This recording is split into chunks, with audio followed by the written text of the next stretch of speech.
Whoa! All right, I'm back. It's been 2 days and I just got an email confirming that the government has reviewed and accepted my documents. So my company's been created in SAM and it has a UEI. So now I can continue my SAM registration. Well, actually one thing I didn't video. So I got an email from the government asking for evidence that this company has an actual office at the co-working space I rent from, and that I'm not just using it like a mail service. So I asked the people that run my co-working space to add this new company to my lease, and then I sent that amended lease to the government. Sorry I didn't record that, but as you know, I'm in a hurry and I didn't have my camera with me. So let's go look at the email and then we're gonna go from there. So this is the email you're looking for, General Services Administration. So I open it up, great. And it says entity not found, reference number. That sounds scary, but that's actually a good thing. So the new entity was created per IRS EIN assignment letter provided. You can, and it says a bunch of other stuff. If you want to look at the entire incident, great, but there's really no reason to, because what we need to do now is come over here to SAM. So I already logged in. So go ahead, if you haven't logged into SAM, go ahead and log in now. And what we want to do is we're going to come to workspaces. Then we're going to come down here to the bottom. We're going to look at pending ID assignment. Click on that. Here's our company, the Density Manufacturing. Update it. So now we're going to keep going through here. We're just actually going to just re-enter all the stuff we've already entered, which is a little silly, I know.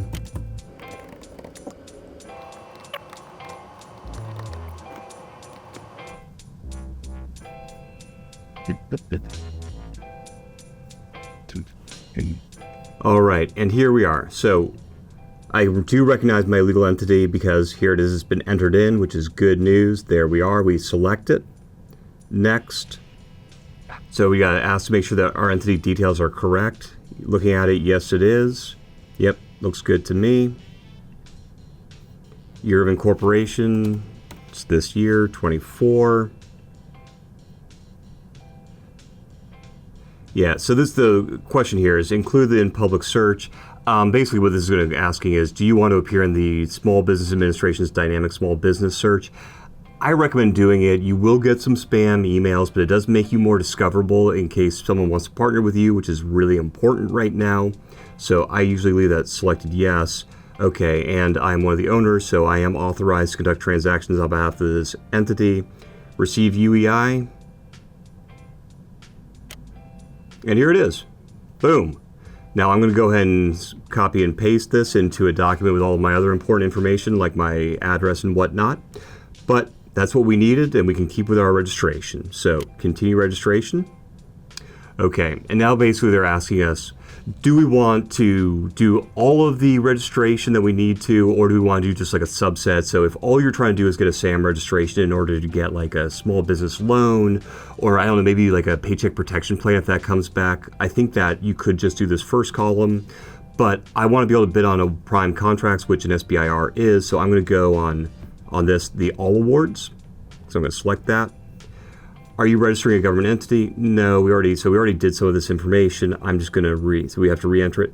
So this is important. Do you already have a cage code? No, we don't. That's one of the reasons we are doing this, is because we need a cage code.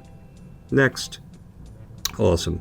So basically this is just saying what we're going to be, all the questions we're going to be answering. Next. Telling us all the data that we're going to need. Great. Next. What's my relationship to the company I'm registering? Well, I'm an employee or officer. Yep, that is correct. And if you're not an employee or officer, you probably shouldn't be registering this company. Okay, I certify that I'm authorized. Correct, yes. Next. All right, great. So from this point forward, we're going to be spending a lot of time on this basic screen. Go ahead and continue. We're going to enter our business information. So this has to match exactly with what we've put in previously. So I'm going to reference my notes here. Fiscal year, I'm going to put the end of the calendar year as the end of my fiscal year. Entity division name, there is no division. It's just one entity. We're not big enough to have multiple divisions. Division numbers, so all the things that don't have a red asterisk, you don't have to put in. So I'm not going to put those in here. Great. As you can see, it's pre-filled the address, which is great. Mailing address is the same as the physical address. I'm just going to copy that in, save and continue. IRS consent, great. It's basically, this is just saying that it's going to do a bunch of matching. I'm going to put in the entity ID that I got from the IRS. So the taxpayer name, in this case, the taxpayer is the company, so it's Density Manufacturing. Don't forget the LLC. Taxpayer address, going to copy the mailing address. So my most recent tax year, I don't have a most recent tax year because this is a brand new company. So I'm just going to put this year, because this will be the first year that I do pay tax, or at least file taxes. Name of individual executing consent, that's me. And my title, CEO. Great. Save and continue. All right, so it's going to send me a one-time password. Should be in my inbox here shortly. Confirm it. So now we've got a bunch of questions that honestly are a little confusing. For each of these questions, I'm just going to explain what they're asking, and then we're going to move through them together like in a flow chart because, like I said, these are really confusing. All right, so first question, ownership details. Does another entity own or control the entity you are registering? So basically, the government doesn't want large businesses to abuse the small business programs by incorporating a bunch of small businesses that they own and control. So if another company owns this company or even has a partial ownership, we need to explain it. So for every question, I'm just basically, what I've done is I've just broken down the question into its component parts. So what the question here is asking is, does any company, government, or other organization, so that could be like a nonprofit, anything like that, do they own a part of your company? If no, if only people, so you or your partners own it, then great, so that's no. Then do any companies or other entities have control? So basically what this is saying is that even if another company doesn't own a piece, so they don't have equity in your company, if they can exert control over your company, then you're going to want to put yes here also. And if you answer yes, well, go talk to a lawyer about control, because control is pretty tricky. On the other hand, if another company owns a piece of your company, first question they're going to ask is, are they a U.S. company? And do you have their cage codes? Well, if you don't, go talk to a lawyer, get their cage codes, figure out what this means for you. If they are a U.S. company, you do have their cage codes, you'll just have to put that information in. And so you'll select yes, you'll put in that information. But assuming that there are no businesses that own a part of your company, there are no businesses that control a part of your company, what that means is that only people, you, your partners, people like that, only people manage or control your company that you're registering. And if all those things are true, which is the case for us. So that's yes, so I'm going to select no here. Only people do. Great. All right. Next question, predecessor details. So this question asks, are you a successor to a predecessor that held a federal contract or grant within the last 3 years? I know this sounds confusing, it's not. Basically, the government doesn't want people to abuse the small business program and to hide a previous company's bad behavior by just incorporating a new company and moving the old company's assets to the new one. So the question we're asking here is, does the company you're registering today, is it basically receiving a bunch of stuff from a recently deceased company? So is this company, so the company you're registering, is it taking or starting life with assets, contracts, or a management team, so like a leadership team from another company? If not, select no. If yes, the question is, did the previous company have federal contracts or grants? So if you're just taking on a team that you're leaving a company and you're not getting any of their contracts or grants, no, select no. On the other hand, if this is a company that you are receiving they call it novating, you're actually receiving the contracts and grants from another company, well, you're gonna want to talk to a lawyer because this is gonna get a little complicated. But in our case, nope, we're starting completely from scratch. So for us, it's no. Great. All right, this is just some pretty mechanical information. Country of incorporation, we are in the United States. All right, state of incorporation. Great. Entity security level. Okay, so all this is asking is, does your company have something called an FCL, a facility clearance, or no? If you're starting a new company and you're new to this, pretty much no chance. Highest employee security level. What this is asking here is, do any of your people have a security clearance? So if they're in the National Guard, they're in the military reserves, maybe they have a security clearance for another contract, whatever it is, whatever the highest clearance is of the person who works for you, so it could be yourself, put that in. So in my case, I do have a secret, so I'm going to go and put that in. Great. Does your entity qualify as one of the following institution types? If none apply, so community development, I'm not. All of these things, you'll know if you are. But to take a look at it, if you are one of those things, select it. If not, not applicable. Disadvantaged business enterprise. This has a very specific meaning. Probably the answer is going to be no. So for the time being, put no. Native American entity type. Again, you're not going to be a Native American entity by accident. This is something you have to actively pursue. So if you did and you are Native owned, great. Select the version you are. Organizational factors. Look at this. So are you foreign owned, small agricultural cooperative? Limited liability company, we are an LLC. Great, so I'm going to select that. Entity structure, so we are not tax exempt. We are going to pay taxes. Of course, and by the way, if you are a nonprofit, if you put in the paperwork, if you have all of it, if you're a sole proprietorship, international, whatever it is appropriate for you, put that in. If in doubt, you're a corporate entity, not tax exempt. You're just going to be paying tax like any other company. Great. Profit structure.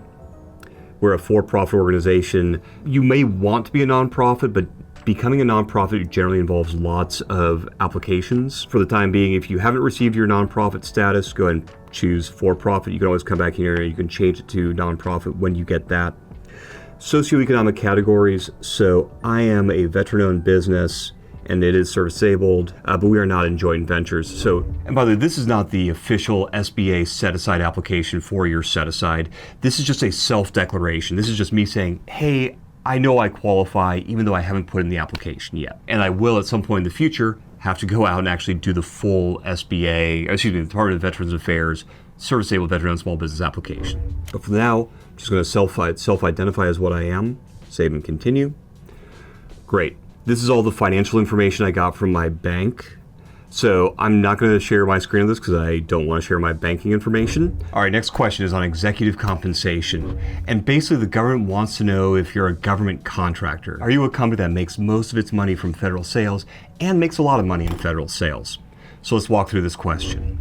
So this question has a couple parts to it, like all of these do. So it says, in the last year, did 80% or more of the revenue from this company come from federal grants, contracts, or loans? So in our case, no. We can just stop right here because this is a brand new company. 0% of its money has come from grants or federal contracts, grants, or loans. But let's say it had. Let's say that it had done that. So if you're filing a company that's been in business or has been doing government contracts for a while, so it's going to ask, well, this part two of the question is, okay, in the last tax filing year, did the company have more than $25 million in federal grants, contracts, or loans? And if you had less than $25 million in federal grants, contracts, or loans, you would select no here as well. So in our case, we didn't have anything, so I'm selecting no. Save and continue. All right, next question. Proceedings questions. So this was another funny one. So certain government contracts require that the company report on their activities and performance. If you're a new vendor, this clause doesn't apply, so don't worry about it. Again, let's just break down this question. So are you a new contractor? So you don't have any contracts yet? Well, in our case, yes, that's true. We have no contracts yet, so I'm going to select no. But let's assume that you did have some contracts and you were coming here to renew your registration or whatever else. So the question is going to be, you need to look at all of your old contracts and see if any of them have this FAR clause in them. So take a look, and if you do, well, then you're going to have to select next, and you're going to have to answer some more questions. But for the vast majority of you, you're not going to have that clause in them, so just select no, like me. Great. And if you had selected yes, then you'd have had to have answered these questions. And with that, we are done with our core data entry, so there's all of that information. Review all of it. Great. Save and continue. Next thing we need to know is we need to share a little bit about what we do. The first thing you have to answer is what NAICS codes you put in. And this is somewhat important because you need to have all of the NAICS for all of the contracts that you plan on bidding on. We're going to be doing R&D work, so I'm just going to look up the NAICS codes for R&D. R&D NAICS 541715. I'm going to put that in, search. Great, there it is. I'm going to add it. Okay, and this is all of the NAICS, and I'm going to go ahead and mark that one as primary. And while I'm doing it, I'm just going to look up all the other R&D NAICS. Go and look at these. All right, there we go. 54171. That's what I'm looking for. So I just want to find all the ones. So there's 713, 714, 715. Those are all the different R&D types. I'm going to go ahead and put those in just in case. So search, and I'm going to go ahead and add that one too. I don't think I'm going to use it, but whatever. It doesn't hurt to add it. Cool. You can add your PSC codes in there. This is helpful if you want prime vendors to be able to find you. In my case, I know what I'm going to be doing, and I'm going to go ahead and add this later when I have more time. So I'm going to skip this for now. Coming back here, so great, save and continue. All right, size metrics. Now the government wants to know a little bit about how big we are, how much money we've made, things like that. All right, annual receipts. So you can't put $0 in here. You have to put at least $1. Number of employees. According to this, even though we're owners, there's going to be 2 partners. So I'm going to put 2 partners here. Location, so this is optional. Basically what they want to know is, are you making money in different places? It's optional, so I'm not going to put it in. So save and continue. So this is interesting. So economic development information. I would go ahead and talk to your local PTAP or Small Business Development Center about EDI if you're interested in it. Right now, I think it's a waste of time. You can always go back and change it. So I'm going to put no. Vast majority of companies put no here. Okay, so disaster response information. Basically what the government wants to be able to do is, like, when a disaster happens, they don't have time to be able to go out and check your bonding and see if you're licensed and you have all of that stuff. All of that stuff already needs to be in place. So if you think you might be going after disaster response contracts that come out really fast, well, go ahead and put that in now. But that's not what I do. I do R&D. There's no flaming urgency around that. So I'm just going to select no for this and move on. All right, that's all of it here. So now we've gotten through the assertions. Great, that's about how much money we've made, how many employees we have, what we do, save and continue. All right, next part. So FAR response. So now we have to answer all of these FAR responses. So first question, who's the person that's going to be responsible for determining price? So budgets, well, that's going to be me. So I'm going to put in my information. Okay. Great. Does density manufacturing have other plants, facilities at different addresses routinely used? If you have multiple locations, you have like a plant in Ohio, but your primary place of performance, your primary headquarters are in whatever, Michigan, cool, you would put that. But in my case, everything's happening here. Okay, part 3, TIN is on file. Yes, that's right. So the tax ID, that's the ID that we got from the IRS. Part number 4. So this question is a little funny. This is about EPA designated products. Let's just work through this one because basically the government wants to use products that use a lot of recycled materials. Let's figure out if you're selling something that requires you to talk about this. All right, so basically the question here is, are you selling any of these products? Just take a look at this list, like, construction products, industrial drums, paper, anything like that. If the answer is yes, you're going to make some declarations about using the highest potential of recycled materials in those products. If you sell another product, well, select no. And this one's worded a little strangely. Basically it says, does the percentage recovered meet the EPA's guidance? So I've always answered yes to this because we do meet the guidance, and the guidance is it doesn't apply to us. So yes, save and continue. All right, this next question, FAR response 2. Basically, what the government's asking here is whether or not you're operating in a high unemployment area. So to answer this question, first we need to know, are you selling a product? If not, select no. All right, if you are selling a product, are you a small business? Presumably yes, but if you're not a small business, select no. All right, do you operate in an LSA? In the description of this video, I'll put a link to the LSA lookup guide, but you're going to want to look up the address where you do your operations to see if it's in an LSA. Does more than 50% of the cost to build your product happen in an LSA? So basically is 50% of the value-added manufacturing happening in an LSA? And if yes, you're going to want to put the information about your LSA in here, and you'll get some advantages. If any of these things, the answer is no, like in my case, you're going to put no. Next question. The government wants to know if you're owned by a common parent. And basically what the government wants to know is if you really are a small business, or if you're more like a small business being puppeteered by a large business. There's a technical term for this called affiliation. We have some videos on it. But bottom line, if you are very, very closely connected through equity or ownership or anything else, you'll need to report it. But if you truly are a standalone small business, go ahead and you're going to put no. So let's walk through this question together. Is your company owned, even a little bit, by another company? So for me, we're just owned by 2 people, my partner and I, so I'm going to select no. But if even a portion of your company is owned by another company, you're going to put yes, and you're probably going to want to talk to a lawyer. So for me, I'm going to put no. If I had put yes, well, then I would have had to put information about the company that owns part of it. So next question, this one about active exclusions. And basically the government just wants to know if your company or its owners and managers have gotten into trouble recently. So let's work through this one. Has the company itself or any of the owners or principals, so anybody with a senior leadership role, been debarred, suspended, proposed for debarment, declared ineligible for federal awards, anything like that? If the answer to any of those questions is yes, well, go talk to a lawyer. If the answer is no, select no. In my case, no, none of us have been debarred or suspended or anything like that. Next question, variation on the theme. The government wants to know if your company or its owners' managers got into civil trouble, which is not quite the same, but it's another way you can get into trouble. So let's go look at this one. In the last 3 years, has this company or any of the company's owners' principals been convicted and had a civil judgment against it? You should know this. This is not a small thing. If yes, stop and go talk to a lawyer. Next part of this question. In the last 3 years, has this company or the principals been notified that they are delinquent on more than $3,500 in federal taxes? If yes, have you paid those taxes? Well, if you've paid them, then go ahead and select no. If you haven't paid your taxes and you want to do federal contracting work, well, stop this process and go pay your taxes. So in our case, have we gotten into any civil trouble? No. So in the past 3 years, have we been delinquent on unpaid taxes? No. Okay.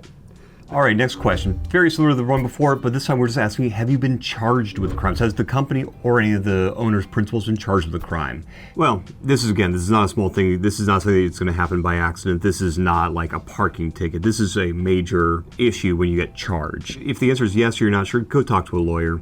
If the answer is no, well, select no. So in my case, none of our owners, or neither myself nor my partner, has been criminally or civilly charged by a government entity with the commission of any offense.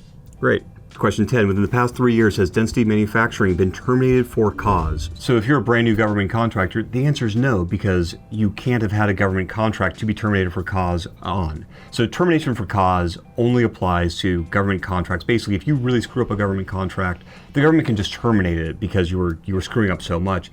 If that's happened, the government wants to know, but if you're a brand new contractor, then you can't have. So answer no. All right.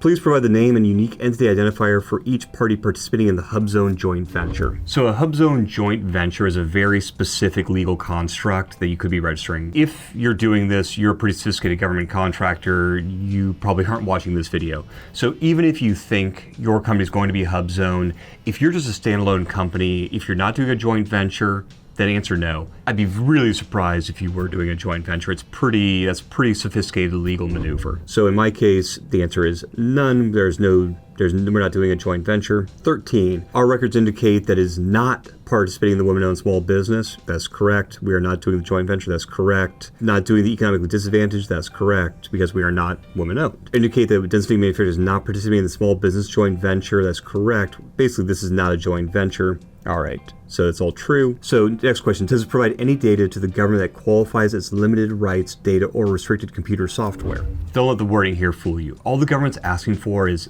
if you're selling software or data, are there restrictions on the government's ownership or use of the government? That is all they want to know. So if you're saying, hey, I'm going to sell this to you on a license basis, so you don't own it, you're just getting a license to use it.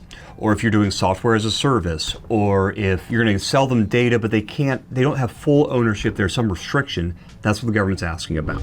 Do you sell software or do you sell data? If the answer is no, then just move ahead and say no. And in my case, we're going to be selling this highly dense material, so the answer for me is no. But if you are selling data or software, when you sell it to them, are they going to own the software and data that you get, or are there any restrictions? Well, if there are going to be restrictions, you're going to put yes and then list the restrictions.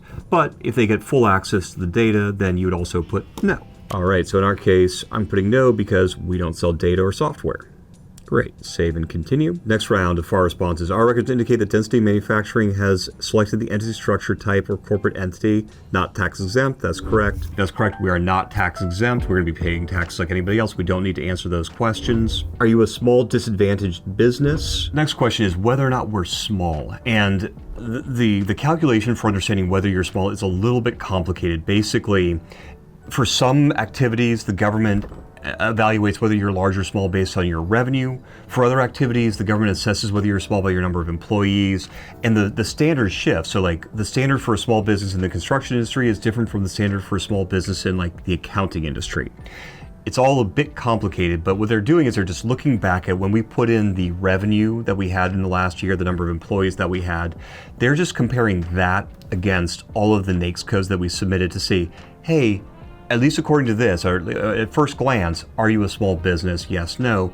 And we're going to validate that their analysis is correct. And if you're a new business, 100% you're small. If you're coming in here as a joint venture, you're coming in with a lot of commercial customers, revenue, size, the answer may be no. But if you're coming in with a bunch of money and like momentum, you should just have somebody else do this for you. Go hire a lawyer to do this for you. If you're watching this video, I'm going to assume that you're a small business. The answer is going to be you are small. All right, so now coming over here looking at this, so here are all of the NAICS codes that we were doing stuff around, and then are we a small business based on what we put in? Yes. Okay. SAM itself will tell us whether we're small. But there's a second piece to this question, which is, are you disadvantaged? And disadvantage has a very specific meaning inside the government context. Basically, it refers to, are you a member of a protected minority? Did you have some economic hardship in your background that would qualify you as a disadvantaged individual? And if 51% of your company is owned by people who qualify, they are themselves minorities or had economic disadvantage, then the entire company can qualify. We're going to put out an entire class just on set-asides and how you qualify for them, where we'll address this. But my recommendation right now is go ahead and just put no, you don't qualify, and then come back in and change this answer once you figure out whether or not you specifically do qualify.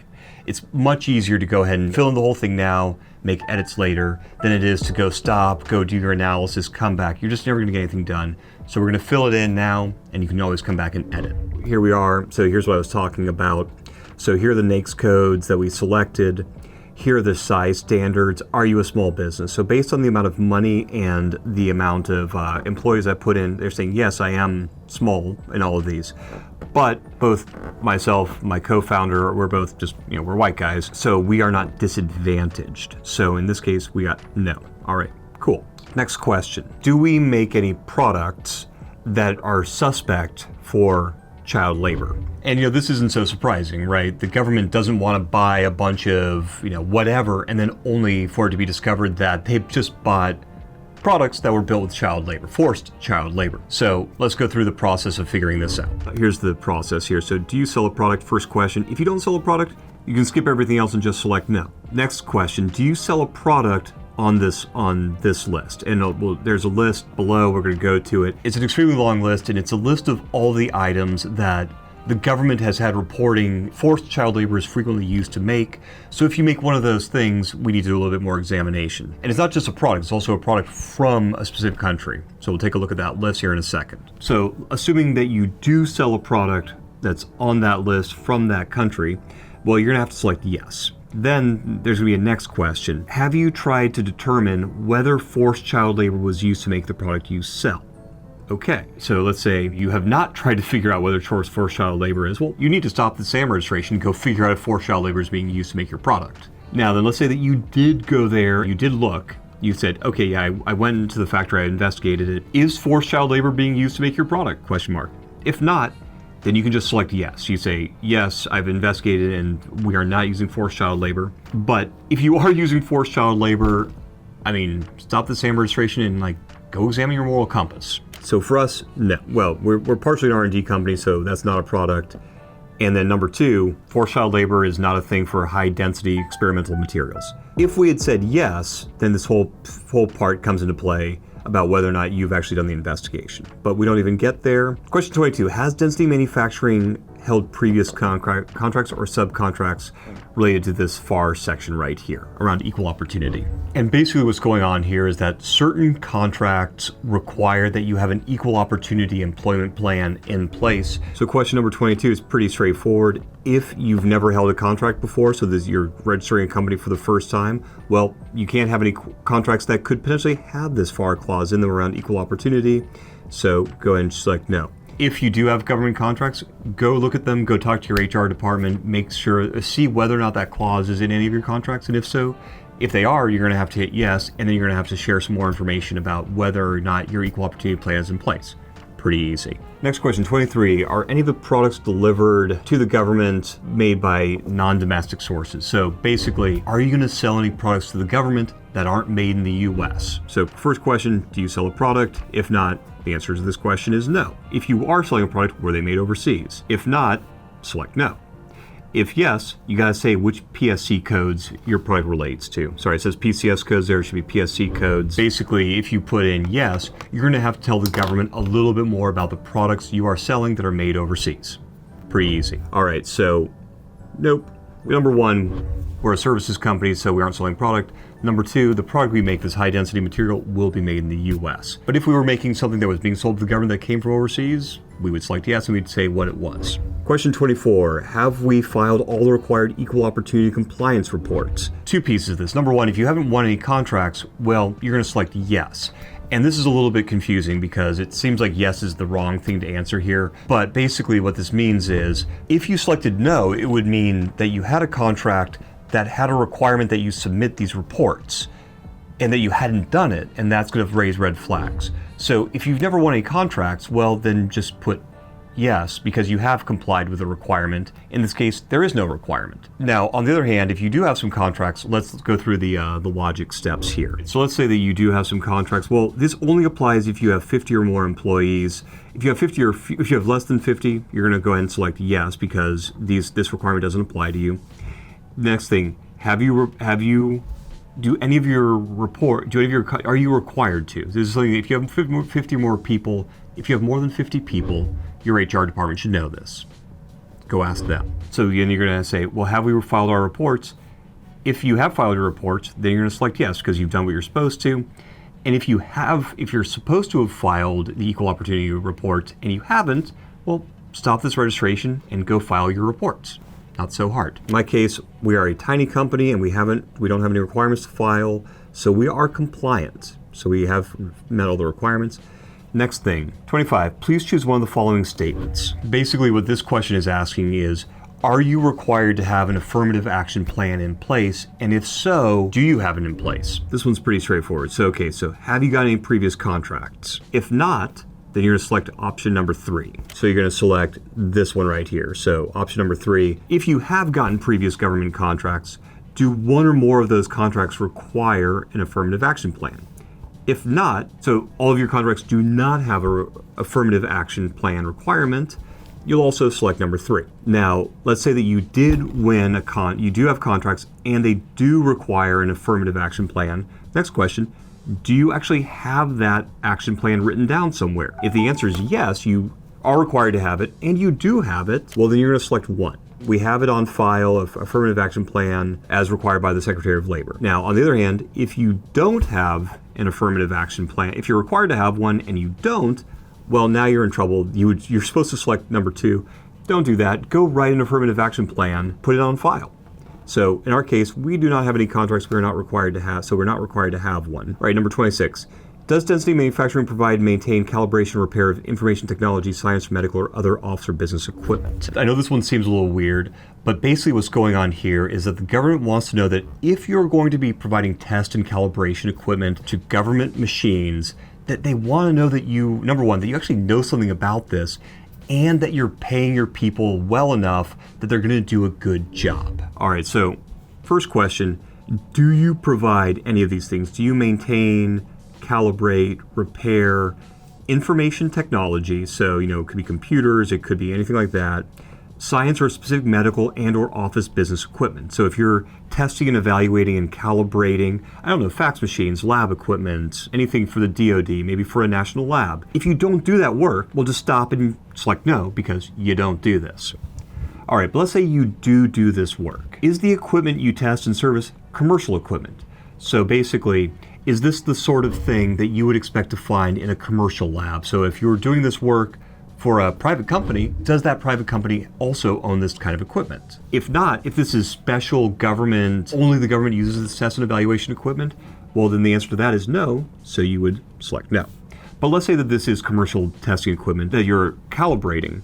Do you regularly sell, test, and maintain this kind of commercial equipment? If you don't do it, you only work for the government, well, then you can select no also. But let's say the answer is yes. Do you sell your products and services, so this test and evaluation services, at published market rates? So is it the same rate for everybody so that your commercial customers and your government customers are going to know the same thing? If you're not doing it at published rates, well, you're going to select no. But if you are paying at published rates, then do you pay your employees that are doing the government work the same as your employees that are doing the commercial work? Basically, the government's worried that you're going to pay your government employees more or less, something different than you would pay the commercial ones doing the same work. So if you're paying them the same amount, you'd select yes. I know that's a complicated question. The vast majority of companies are not doing test evaluation of equipment, so you're just going to select no at that first step. Does Density Manufacturing do this kind of work, this calibration, technical evaluation?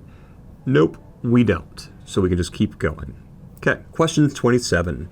Does Density Manufacturing provide services as described in these clauses? All right, so this one's a little funny. So basically, there are certain activities that the government is worried about getting cheated in. So if your company provides these specific services they're going to ask you a little bit more information. So let's just walk through what those services are. These are the services that are called out.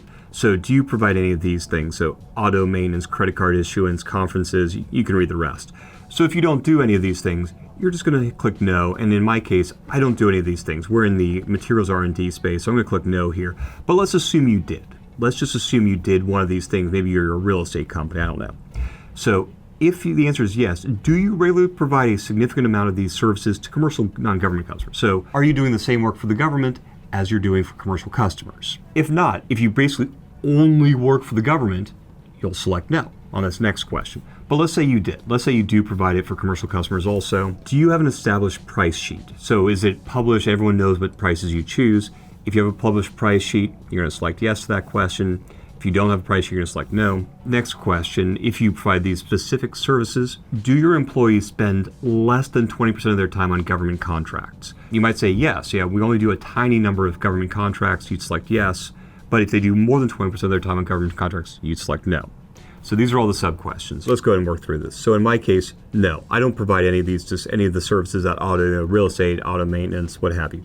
But if I had said yes, so do we sell them to non-government? So do we provide them to, I don't know, private companies? If we answered yes, then do we provide a substantial quantity of these to commercial customers? Yes, no. Are the services furnished at a price that are based on a catalog or market price? So are we selling at kind of market value? Yes, no. Next question, do our people spend more than 20% of their time on government contracted work? Yes or no? I'm sorry, then there's this last one. Do we provide the same compensation plan regardless of whether you're providing government or commercial work? Fundamentally, what the government's worried about here is that you're going to be paying either a lot more to the people on government contracts, which indicates that you're probably charging the government too much, or they're going to want to know, are you paying the people who are doing the government contracts a lot less, which is indicative that maybe you're hiring people who aren't as qualified, maybe more junior, to do the government work. Either way, you're going to answer the yes or no to each of these questions. So in my case, no, we don't do any of those things, so I'm going to select no. So all of these don't matter. Federal, supply, class, or manufacturing end products in the PSC codes. So if you sell certain products, you might have to answer additional questions. We don't do that, so I'm going to keep moving. Question number 29, are we an inverted domestic company? This is complicated, so just work through the flow chart. So question number 1, does a foreign company own a significant portion of your company equity or assets? If the answer is no, then select no. If the answer is yes, go talk to a lawyer. Here's what's going on. There's basically a trend, or there was like a tax dodge scheme where another company would effectively buy yours in as a way to do some tricky accounting so that you could avoid taxes. The government just wants to know about that. But if a foreign company does not own a significant portion of your company, you don't need to worry about this. The answer no. All right, so are we an inverted company? No. Question 30, is Density Manufacturing a subsidiary of an inverted domestic company? So this is a very similar question. The only complication here is basically we're asking not, are you owned by a foreign company, but if you're owned partially or in full by another company, a US company, are they foreign owned? So let's go through the flow chart here. Does another company, so this is going to be a US company, own a significant portion of your company, equity or assets? If not, select no. If another company does own a significant portion of your company, does a foreign company own a significant portion of that company? If so, talk to a lawyer. I don't want to try to explain what an inverted company is. Bottom line, if a foreign company owns a portion of you or a portion of your parent company, go talk to a lawyer, figure it out. Otherwise, select no. Question 32, do we have any unpaid taxes? And not surprising, if you owe the federal government a bunch of money in taxes, they want to know about it before they give you a government contract. So here's how we figure this out. So does your company owe any federal taxes, even if you're challenging those taxes? If not, select no. You don't owe the federal government any taxes. All right, if yes, are you challenging them? If you are challenging them, well, then you can also select no. Do you have any payment plans that you are adhering to? So basically, you could have some back taxes and maybe you can't pay them all at once because you don't have enough money. But if you are on a payment plan and you are actively and correctly adhering to that payment plan, you can also select no. But if you have back taxes and you're not on a payment plan that you're adhering to, Well, go figure out your taxes before you try to win government contracts. All right, so in our case, we don't owe any back taxes, so no. Next one, has your entity ever been convicted of a felony criminal violation under federal law? I know it seems like we've already talked about this. Previous questions were asking about basically administrative violations or civil issues. This one's actually asking about criminal issues. Very similar questions, but whatever. We're just going to answer them again. So the government just wants to know if you've had any criminal violations. And these are not small things. This is not like a speeding ticket. This is not a parking ticket. You would be in court, you would have gotten some serious legal paperwork if this had happened. All right, here we go. Okay, so cool. So first question, has your company been convicted of a felony, so a significant criminal charge? If not, select no. If it has, was in the last 24 months. So if it was more than 2 years ago, you can select no. If you've been convicted of a major criminal, if you have a felony in the last 2 years, go talk to a lawyer before you try to win government contracts. No, we have not. All right. Question 34. Did we receive more than $7.5 million in federal contracts awarded in the prior fiscal year, requiring it to represent whether it does or does not publicly disclose greenhouse gas emissions? Basically, what the government wants to know here is that if you make a lot more than 7.5 million government contracts, you have to disclose your greenhouse gas emitting status. Cool. Pretty straightforward. So if you made less than 7.5 mil, go ahead and select no. If you did make more than 7.5, do you publicly disclose your greenhouse gas emissions? If you don't, select no. If you select yes, go take a look at the URL and then make the disclosure. All right, so let's work through this. Did we get more than 7.5 mil? No, well, we didn't. So no. And by the way, if you want to disclose your greenhouse gas emissions, you can do that voluntarily. For the vast majority of us who are making less than 7.5 mil, the answer is no. Question 35, do we provide covered telecommunications equipment or services as part of its offerings? So covered telecommunications is really straightforward. So if you're selling communications equipment from China to the federal government, you gotta tell them now. So let's go walk through the process for figuring this out. Okay, so first question, do you sell telecom equipment or telecom services? And this could be satellites, communications, any sort of communications. If you don't, select no. If you do provide any of these products or services, is the equipment that you use or sell made by any of these companies? And if the answer is no, select no. If you are selling products and services made by these companies, go talk to a lawyer. In our case, we do not provide telecommunications services, so I'm going to say no. Now, the second part of this, does density manufacturing use covered telecommunications equipment or services or any equipment, systems, or services that use covered telecommunications or equipment? So basically, what's asking here is, even though we are not providing communications products and services directly, are communications products and services used as part of the thing we produce or we provide? So if telecommunications equipment is part of your product or service offering and the equipment you use is made by one of those companies on that list, you would put yes. We'd provide R&D into materials, so we're going to put no. Continue. Architecture and engineering responses. So we do not provide architecture and engineering services. If you provide architecture and engineering services, you are going to have to put in some extra information. For the vast majority of us that do not provide those things, we're just going to move along. Save and continue. And by the way that they assess or the way that they know whether you provide architecture and engineering services is whether or not you chose those NAICS codes. Do we wish to bid on or hold any DoD issued or DoD funded contracts? Even if you think you're going to be exclusively providing products and services like the EPA or anybody else, I highly encourage you to say yes here. The DoD is the biggest customer within the federal government, and it's insane how many contracts they put out. So even if you don't think you're going to do it, I would encourage you to put yes and finish out, because all it does is it's just going to ask you a couple extra questions. It's not a big lift, and it opens up the door to be able to bid on a lot more stuff. So here I'm going to say yes, we do wish to bid on or currently hold any DoD issued contracts. Next question. Do we anticipate that the supplies will be transported by sea? So basically what's asking here is, are the products that you will use, either that you're going to sell to the government as components or as end items, or in your service, are you going to use a component or an end item that was transported by sea? Vast majority of companies are going to say no to this, by the way, but let's just work through the process. Here we go. Okay, here's the process. Do you sell a product? If not, if you provide a service, select no. All right, we are kind of providing a product in this high density material, so are those products made overseas? No, we're going to make them domestically. So we're going to select no. If the products are made overseas, do you transport them to the US via a ship? If you do not use a ship, so if you take them on an airplane or you take them over land from Mexico or Canada, select no. But if you do transport them by ship, you will have to select yes. All right. Do we transport by sea in the performance of anything? Nope. All of the stuff that we're going to use in our R&D and then our manufacturing is not coming via ship.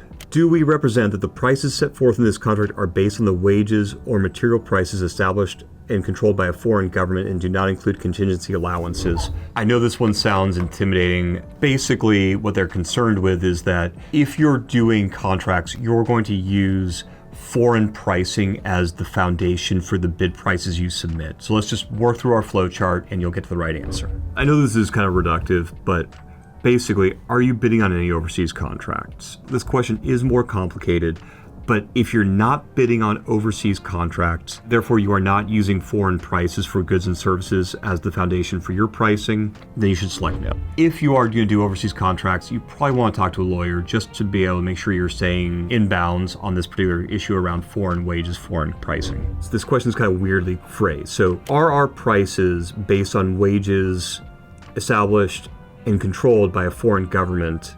No. Great. Next question. Are we effectively owned or controlled by a foreign power? The DoD wants to know if a foreign government has a lot of control over you. And this could be control based on they own a big piece of your company, or maybe they just have a lot of influence over you. So let's just walk through the process, the flowchart for this one. So just ask yourself, does a foreign company own a portion of your company? Does a foreigner sit on your board? Do foreign companies have control or influence on you? Could they affect you going after a contract or prevent you from going after a contract? Would you have to check in with a foreigner on a particular business decision? Do you provide products or services or operate in a foreign country? If you answered yes to any of those, I'd talk to a lawyer just to be on the safe side. But assuming no, it's all US ownership, all US people, US control, you can put no. We are not, nope.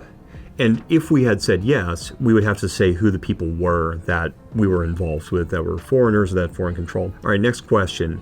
Are we a foreign entity? Question 41, very similar to what we just asked. Basically, they're asking, does a foreign government have ownership over us or ownership interests in our company? The US government doesn't take ownership interests in companies directly. Certain other countries do. Specifically, China has a long history of buying ownership positions in US companies. If that's happened to you, the government wants to know about it. In our case, no foreign government owns any pieces of us.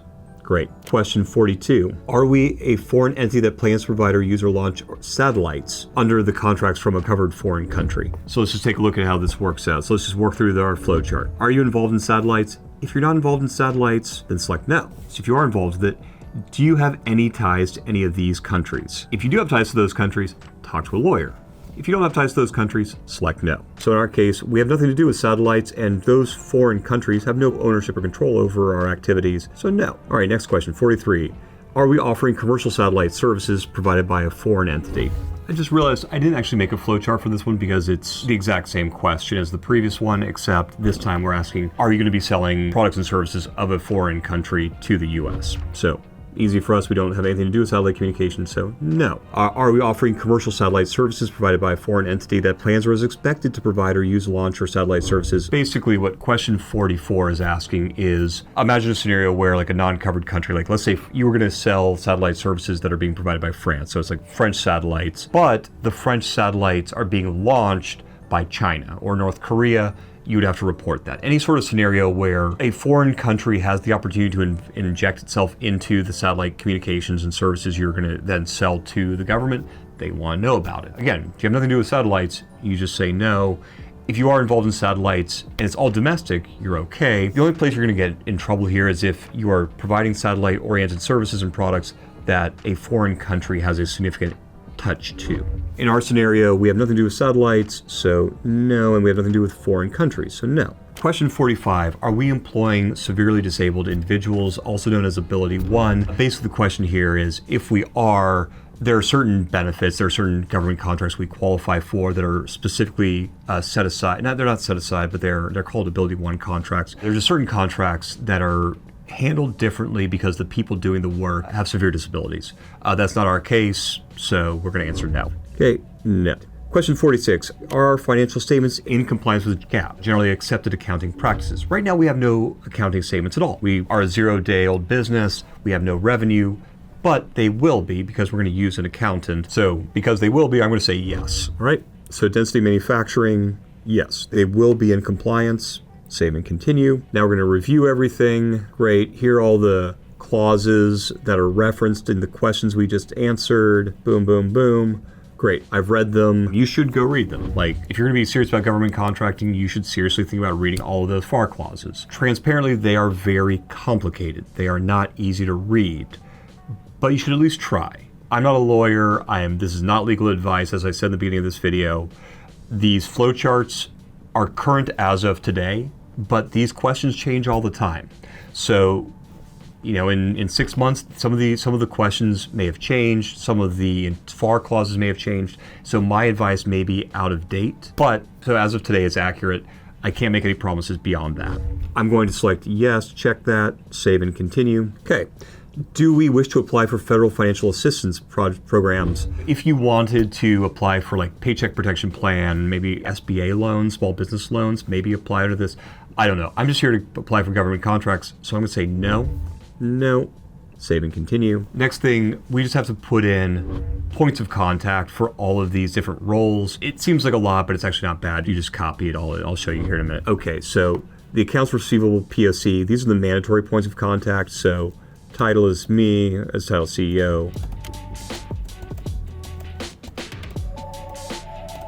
Great, cool. That's as much as we need to do. We're gonna go ahead and then copy, boom, boom, boom. Weirdly, you would now have to put in the address on these other ones, but you didn't have to for the accounts receivable, which I don't really get, but whatever. Copy, boom, and optional points of contact. I'm not going to add any optional points of contact. Save and continue. Great. SBA supplemental. The SBA supplemental is a really good idea. I'm going to create a different video on this though, because this is already extremely long and I'm sure you're exhausted. The DSBS is a great resource. I highly encourage you to write a couple paragraphs about what your company does and upload it. For the time being, I'm going to skip this and I'm going to come back to it when I have a little bit more time. All right, so I'm going to go ahead and save and continue. I'm going to skip this. Now I got to go through, I got to review all the information. Submit. Cool. Now you got to put in your password, confirm password. So I've now submitted everything. Basically what's going to happen now is all of this information is going to be sent over to the Defense Logistics Agency. They handle cage code administration and issuance. So hopefully in a day or two, I'll get a letter back from the DLA with either a couple questions about things I need to address, or more hopefully they'll just send, here's your cage code, and I can go finish out all the other registrations for my SBIR application. Whew. And that is 99% of this whole process. I'll do one more little video when I get the acceptance letter from DLA. I know that seems like a lot, it is a lot, but hopefully you're done now. Congratulations almost. And yeah, I hope this helped. I will see you when I have my cage code back.